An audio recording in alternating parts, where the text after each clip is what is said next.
Hello दोस्तों, मेरा नाम है कनव सेठ। आज हम करने वाले हैं अर्थमेटिक प्रोग्रेशन। कुछ लोगों को ये चैप्टर बहुत ही भारी लगता है, लेकिन आज हम इसको बहुत ही आसानी से निपटा देंगे। अगर आपने ये चैप्टर पहले कभी नहीं पढ़ा तो आपको इस वीडियो में थोड़ी दिक्कत आ सकती है, क्योंकि ये वीडियो सिर्फ रिवीजन पर्पज के लिए है। तो चलिए स्टार्ट करते हैं। तो दोस्तों, अब आपको यहाँ एक सीक्वेंस दिख रहा होगा जिसमें है नंबर्स 2, 5, 8, 11। 2 में हम 3 को ऐड करेंगे तो 5 आएगा, फिर 3 को ऐड करेंगे फिर 8 आएगा, फिर 3 को ऐड करेंगे फिर 11 आएगा। तो ये हमें एक सीक्वेंस दिख रहा है जिसमें हम 3 को ऐड कर रहे हैं तो दूसरा नंबर आ रहा है। तो ये 3 जिसको हम बार बार ऐड कर रहे हैं इसको हम बोलते हैं कॉमन डिफरेंस। तो जैसे कि ये सीक्वेंस है, इसमें फर्स्ट टर्म कौन सी आएगी 2, तो हम इसको बोलेंगे A1, और इसमें सेकेंड टर्म 5, इसको बोलेंगे A2, A3 and so on. और ये 3 से ऐड होकर न्यू नंबर बना रहे हैं तो हम इस 3 को बोलेंगे कॉमन डिफरेंस। तो ये कॉमन डिफरेंस निकलता है A2 माइनस A1, 5 माइनस 2, और A3 माइनस A2 से भी हम इसको निकाल सकते हैं, जैसे कि 8 माइनस 5। तो आंसर D ही आएगा, कॉमन डिफरेंस ही आएगा। तो दोस्तों, अब हम बात करेंगे general form of AP। A मतलब कि first term, A plus D second term, D यहाँ है common difference, A plus 2 into. तो दोस्तों, अब हम बात करने जा रहे हैं general form of AP। A मतलब कि फर्स्ट टर्म, अब हम सेकेंड टर्म की बात करेंगे, A first term plus common difference, third term first term plus twice into common difference, ऐसे हमारी चलती रहेगी टर्म्स। तो अब जैसे हम एग्जांपल ले लेते हैं 2, 5, 8, 11। तो हम करेंगे A है A इक्वल्स टू 2, और A प्लस डी करेंगे, A प्लस डी, 2 प्लस 3 हो गया 5। अब हम करेंगे A plus 2D, 2 plus 2D होगा यहाँ 6, तो 2 प्लस 6 होगा 8, ऐसे चलती जाएगी।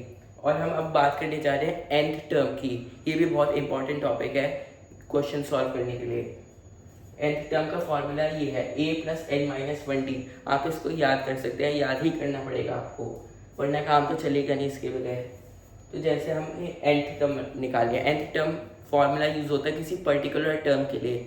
जैसे कोई AP दे रखा है 2, 5, 8, 11, आगे सो ऑन 14, आगे चलता रहेगा टर्म। जैसे हमें कोई निकालनी है, जैसे A100 निकालना है, टर्म 100, हम ऐसे कैलकुलेट तो कर नहीं सकते अगर बहुत ही ज़्यादा टर्म होएगी, तो हम इसलिए फॉर्मूला यूज़ करते हैं। जैसे फॉर एग्जांपल हमें थर्ड टर्म निकालनी है, हमें पता है यहाँ थर्ड टर्म तो 8 है, चलो हम इस फॉर्मूले को यूज़ करके देखते हैं। तो A3 का फॉर्मूला है A plus n minus 1D, तो n होगा यहाँ 3, तो हम इसको पुट करेंगे।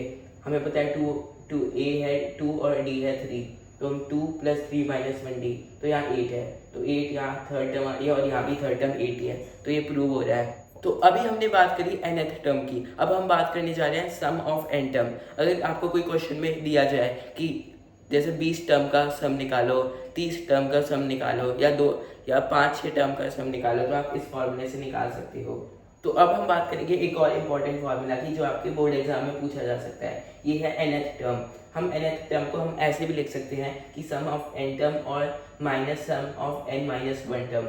ये भी आपको फार्मूला याद करके चलना पड़ेगा। तो दोस्तों, जैसे कि हम देख सकते हैं यहाँ एक हमें क्वेश्चन दिया हुआ है, find sum of 20 terms 10, 14, 18, 22, 26 and so on.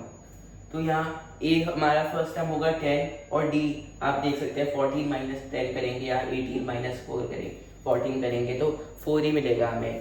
तो जो मैंने आपको फॉर्मूला बताया था Sn का, sum of n term n/2 2A plus n minus 1 into D, आप इसको यूज़ कर सकते हैं।